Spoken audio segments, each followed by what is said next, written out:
Good morning. आज का जो टॉपिक है फिजिक्स में बहुत ही इम्पॉर्टेंट टॉपिक है। ग्रहों की गति संबंधी केपलर का नियम। ग्रहों की गति के संबंध में केपलर का नियम क्या बताया गया है ना। वो आज टॉपिक है, ग्रहों की गति संबंधी केपलर का नियम। ये केपलर के 3 नियम महत्वपूर्ण हैं जो हर एग्जाम के लिए बहुत ज़रूरी है, यहाँ तक कि किसी कंपटीशन के लिए भी है ना। तो ग्रहों की गति संबंधी केपलर का नियम स्टार्ट से लास्ट तक देखेंगे तभी बात समझ में आएगी। चैनल में जो नए हो चैनल को सब्सक्राइब कर लेंगे तो इस प्रकार के नए वीडियो का नोटिफिकेशन भी मिलता रहेगा। ग्रहों की गति संबंधी केपलर का नियम। ग्रहों की गति संबंधी केपलर का नियम। ग्रहों की गति के संबंध में केपलर का नियम। ग्रह क्या होता है? सूर्य के चारों ओर चक्कर लगाने वाले पिंड, ठीक है ना। ग्रह ये सूर्य है, ठीक है ना। सूर्य के चारों ओर चक्कर लगाने वाले ये बुध, मंगल,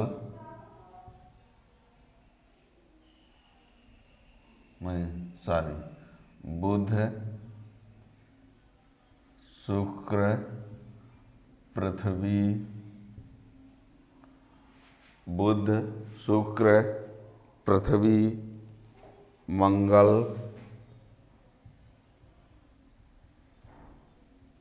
बृहस्पति, शनि, यूरेनस,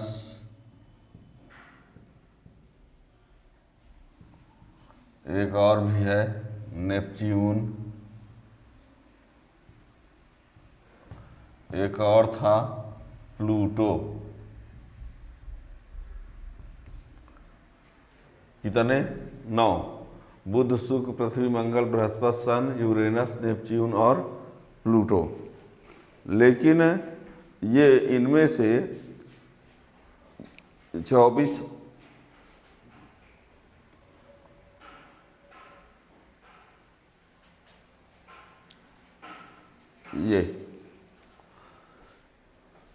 ये सूर्य के चारों ओर चक्कर लगा, ये पूरे नहीं दिखाए गए हैं, है ना। तो बुध, शुक्र, पृथ्वी, मंगल, बृहस्पति, सन, यूरेनस, नेपच्यून और प्लूटो। लेकिन ये 24 अगस्त 2006 को 24 अगस्त 2006 को इसको प्लूटो को हटा दिया गया है, इस वाले को। तो अब केवल ग्रह कितने हैं? केवल 8, ठीक है ना। इसको प्लूटो को हटा दिया गया है, नेपच्यून, ठीक। यानी जो पिंड सूर्य के चारों ओर चक्कर लगाते हैं उनको ग्रह कहा जाता है। कितने ग्रह थे? पहले 9 थे। वो दूरी के हिसाब से बुध, शुक्र, पृथ्वी, मंगल, बृहस्पति, सन, यूरेनस, नेपच्यून और प्लूटो। लेकिन 24 अगस्त 2006 से प्लूटो को ग्रह में शामिल नहीं किया गया, उससे हटा दिया गया है। कुल मिला के अब जो ग्रहों की संख्या है वो कितनी है? केवल 8 है। पूजा पाठ में अभी पंडित जी लोग चाहे 9 ग्रह बनाते हो, पता नहीं उसमें क्या कैसे है, लेकिन अब जो ग्रहों की जो संख्या है वो कितनी है? बची है 8, ठीक है ना। तो ये सूर्य से दूरी के हिसाब से है। तो इसके संबंध में केपलर का नियम क्या है ग्रहों के गति के संबंध में, वो आपको नियम आए जानना है। ये तो हमने क्रम से बता दिया कि सूर्य से दूरी के हिसाब से इस क्रम में नाम है, ठीक है ना। हमारा टॉपिक जो है वो ग्रहों के गति संबंधी केपलर का नियम है। वो तो हमने बता दिया कि पहले 9 थे, उनमें से अब 24 अगस्त 2006 से प्लूटो को ग्रह से हटा दिया गया है। तो अब ग्रहों की संख्या सिर्फ कितनी है? 8। अब वो सूर्य से दूरी के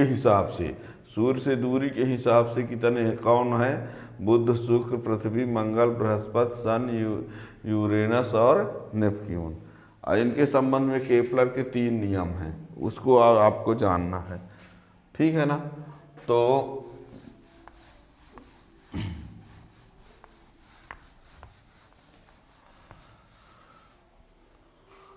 तो ग्रहों के गति संबंधी केपलर के 3 नियम हैं, 3 नियम, ठीक, 3 नियम हैं। उन 3 नियमों में से प्रथम नियम क्या कहता है, सुनना। पहले सबको समझाए देते हैं फिर लिखवाते हैं। प्रथम नियम, द्वितीय नियम, तृतीय नियम। पहला नियम ये कहता है कि प्रत्येक ग्रह जो है सूर्य के चारों ओर एक दीर्घवृत्तीय कक्षा में चक्कर लगाता, वृत्ताकार में नहीं, ऐसा कुछ है ना। ये ले लो सूर्य, ये क्या है, सूर्य, और ये कोई ग्रह है ना। तो कोई ग्रह जो सूर्य के चारों ओर दीर्घवृत्तीय कक्षा में चक्कर लगाता है, ठीक है ना। मान लो कि ये कोई ग्रह है, ठीक, यहाँ पर था ए पर, कुछ समय बाद वो कहाँ पहुँच गया, बी पर, कुछ समय बाद कहाँ पहुँच गया, सी पर, कुछ समय बाद वो कहाँ पहुँच गया, डी पर, ठीक है ना। तो ये यानी तो यहाँ से इसको मिला दिया जाए तो एक ये भी बताना चाहेंगे हम इसके माध्यम से कुछ और ये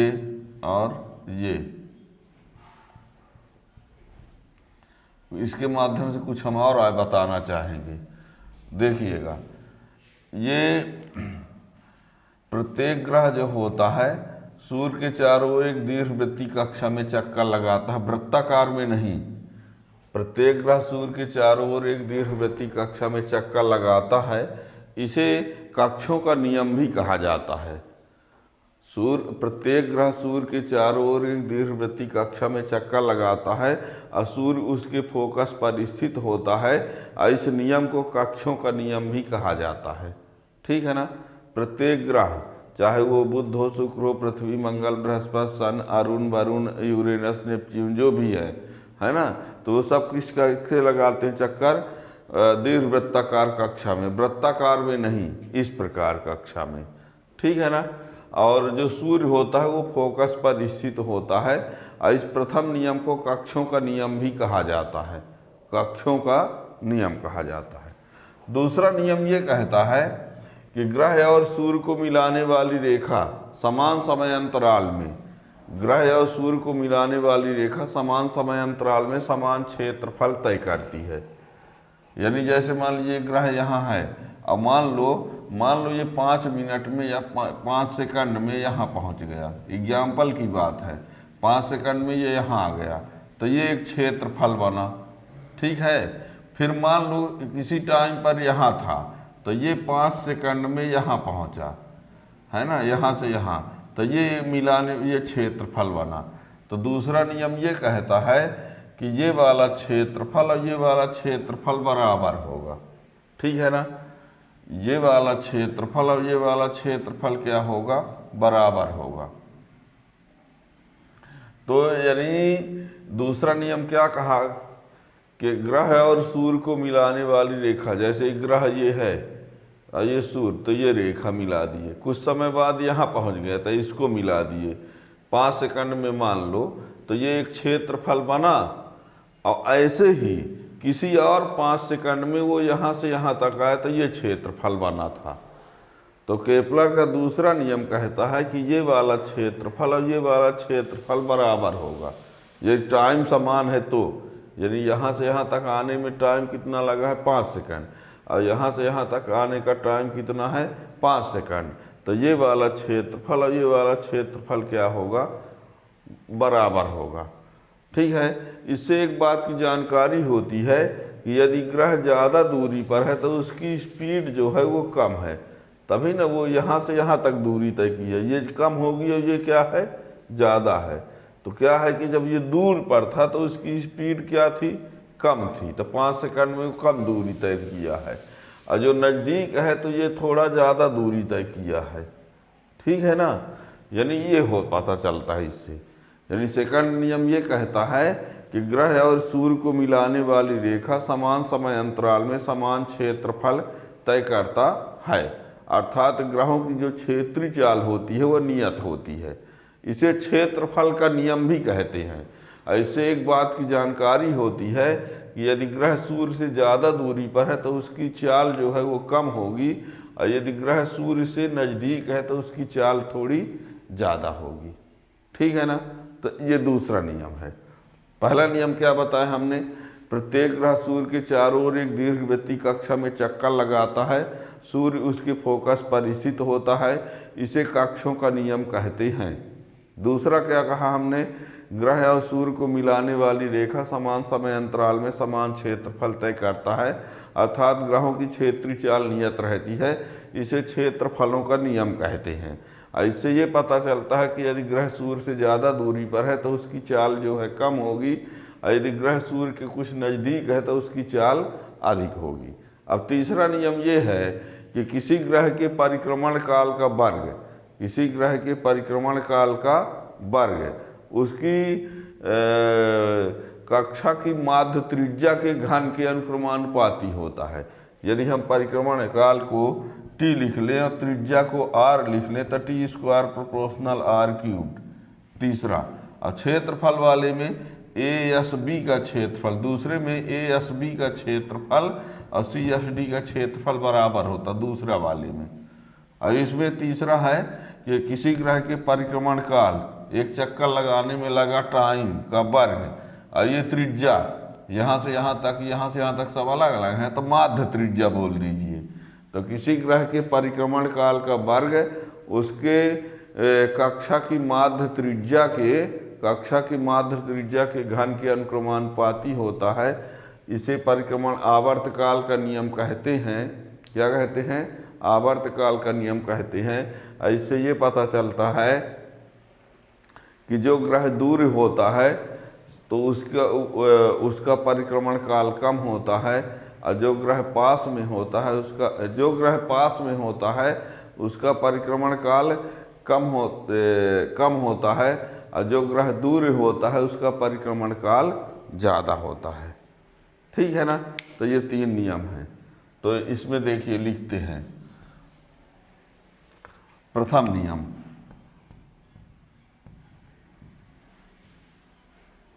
प्रत्येक ग्रह सूर्य के चारों ओर एक दीर्घवृत्तीय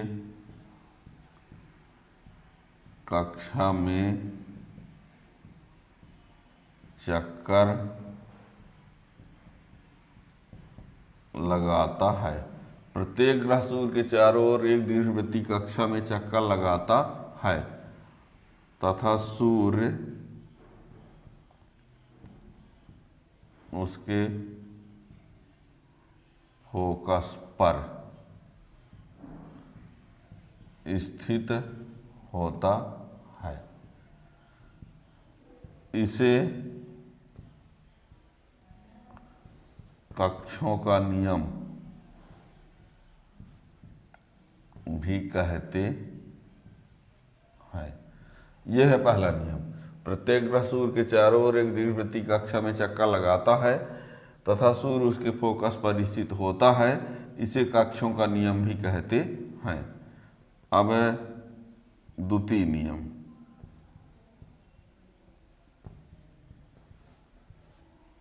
इस नियम के अनुसार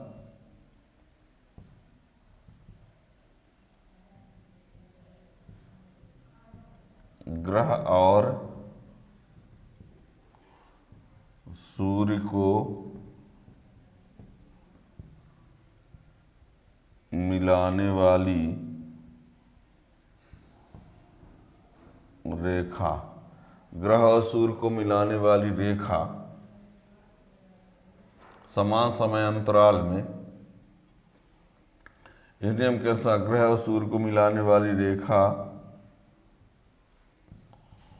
समान समय अंतराल में समान क्षेत्रफल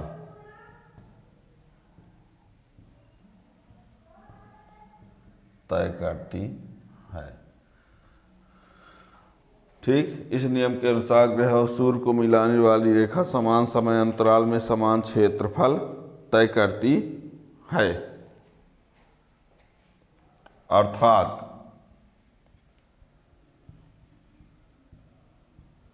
ग्रहों की क्षेत्रीय चाल नियत रहती है। इसे क्षेत्रफल का नियम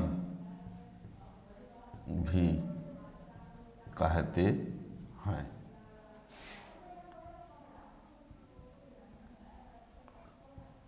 यानी चित्रानुसार आप ये कह सकते हैं ASB का क्षेत्रफल बराबर CSD का क्षेत्रफल। ASB ये ASB का क्षेत्रफल, ASB का क्षेत्रफल और CSD का क्षेत्रफल क्या होगा? बराबर होगा। ठीक है ना। इससे स्पष्ट होता है,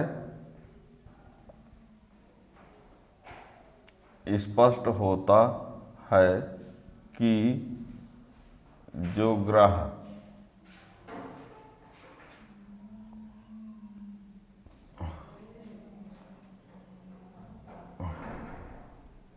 स्पष्ट होता है कि जब ग्रह सूर्य से अधिक दूरी पर होता है तो उसकी चाल कम होती है, तथा जब नजदीक होता है तो चाल अधिक होती है। ठीक है ना। तभी ना ये यहाँ से यहाँ तक आया, कम दूरी तक ये लगता होगा नहीं कन्फर्म हो रहा तो लीजिए और कम बनाए देते हैं, लीजिए यहाँ ऐसा कर दें, अब तो लग रहा है। ये देखो हैं 5 सेकंड में वो यहाँ से यहाँ तक पहुँचा और इसमें 5 सेकंड में यहाँ से यहाँ तक पहुँचा था। ठीक है ना। कम दूरी है कि नहीं? स्पीड कम हुई तभी ना धीरे धीरे चला होगा तो यहाँ तक पहुँचा 5 सेकंड में, और ये यहाँ से यहाँ तक पहुँच गया। 5 सेकंड एग्जाम्पल के लिए हमने लिया है। ठीक है ना। तो ग्रह और सूर्य को मिलाने वाली रेखा समान समय अंतराल में समान क्षेत्रफल तय करती है, अर्थात ग्रहों की क्षेत्रीय चाल नियत रहती है। इसे क्षेत्रफल का नियम भी कहते हैं। ASB का क्षेत्रफल बराबर CSD का क्षेत्रफल। इससे स्पष्ट होता है कि जब ग्रह सूर्य से अधिक दूरी पर होता है तो उसकी चाल कम होती, तभी ना इतनी दूरी तक गया, और जब नज़दीक होता है तो चाल अधिक होती है, तो यहाँ से यहाँ पहुँच गया। ठीक है ना। इसमें पहला, इस नियम के अनुसार प्रत्येक ग्रह सूर्य के चारों ओर दीर्घवृत्तीय कक्षा में चक्कर लगाता है तथा सूर्य उसके फोकस पर स्थित होता है। इसे कक्षों का नियम भी कहा जाता है। अब तीसरा नियम जो है वो है तृतीय नियम में देखिए,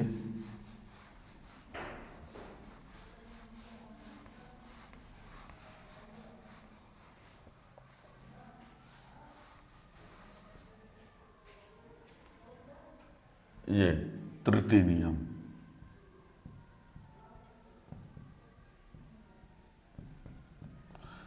इस नियम के अनुसार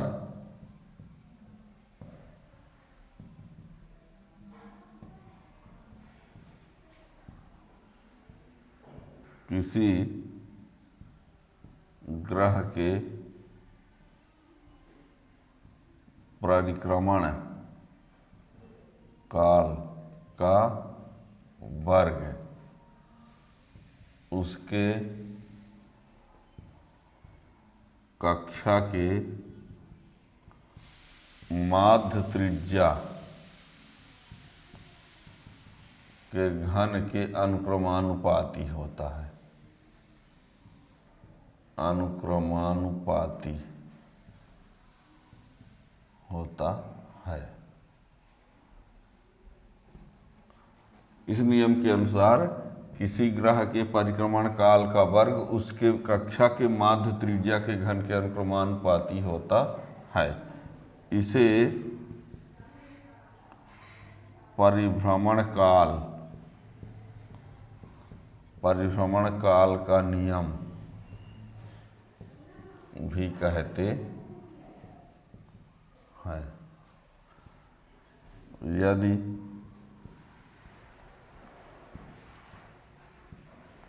यदि आवर्त काल t तथा माध्य त्रिज्या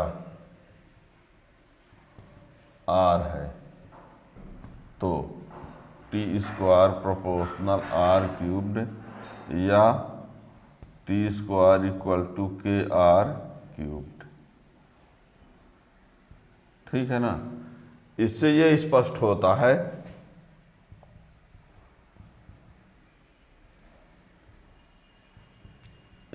होता है कि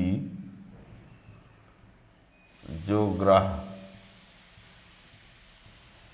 नजदीक होता है उसका आवर्त काल कम होता है, जल्दी चक्कर लगा लेता है, तथा जो ग्रह सूर्य से ज़्यादा दूरी पर होता है उसका परिक्रमण काल अधिक होता है।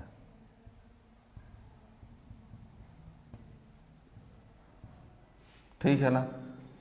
क्योंकि जो नज़दीक हो इसकी स्पीड भी ज़्यादा होगी तो जल्दी चक्कर पूरा कर लेगा, तो आवर्तकाल कम, और जो ज़्यादा दूर पर होगा तो स्पीड कम होगी तो चक्कर लगाने में ज़्यादा टाइम लगेगा। ठीक है ना। तो ये रहा। तो इसमें द्वितीय नियम में क्या है, क्षेत्रीय चाल नियत होती है।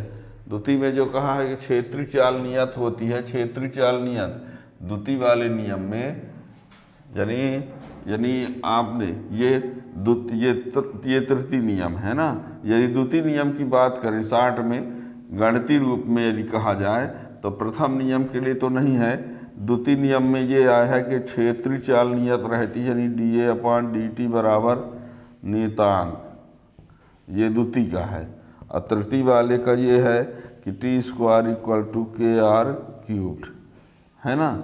ये द्वितीय नियम है क्षेत्रीय चाल, तो dA/dt बराबर नियतांक, क्षेत्रफल में परिवर्तन की दर, और ये t square equal to KR cubed. ठीक है ना। तो ये ग्रहों के गति के संबंध में केपलर का नियम है। ठीक है ना। तो ग्रहों के गति संबंधी केपलर के 3 नियम हमने बताया। ग्रह में हमने बताया बुध, शुक्र, पृथ्वी, मंगल, बृहस्पति, सन, अरुण, यूरेनस, नेपच्यून, प्लूटो को 2006 से उसको क्या कर दिया, बाहर कर दिया गया, तो 8 ही बचे अब, है ना। अब उनके केपलर का नियम क्या कहा, 3 ठो नियम हैं। उनमें से पहला वाला ये बताया कि प्रत्येक ग्रह जो होता है सूर्य के चारों ओर चक्कर लगाता है। कैसे चक्कर लगाता है, दीर्घवृत्तीय कक्षा में, और सूर्य उसके फोकस पर स्थित होता है। दूसरा ये कहा गया कि ग्रह और सूर्य को मिलाने वाली रेखा समान समय अंतराल में समान क्षेत्रफल तय करती है। और उससे ये स्पष्ट होता है कि यदि दूर पर है तो उसकी स्पीड कम रहेगी, यदि पास है तो स्पीड ज़्यादा रहेगी, तभी तो क्षेत्रफल बराबर हो पाएगा। और तीसरा ये है कि किसी ग्रह के परिक्रमण काल का जो वर्ग होता है वो माध्य त्रिज्या के घन के अनुक्रमानुपाती होती है। ऐसे स्पष्ट होता है कि यदि पास में है तो उसका आवर्तकाल कम होगा और दूर है तो उसका आवर्तकाल अधिक होगा। ठीक है। आगे आप लोगों को हम बताएंगे न्यूटन का सर्वाधिक गुरुत्वाकर्षण का नियम, तो उसको जानने के लिए चैनल को सब्सक्राइब कर लेंगे तो उसका नोटिफिकेशन मिल जाएगा। Thank you.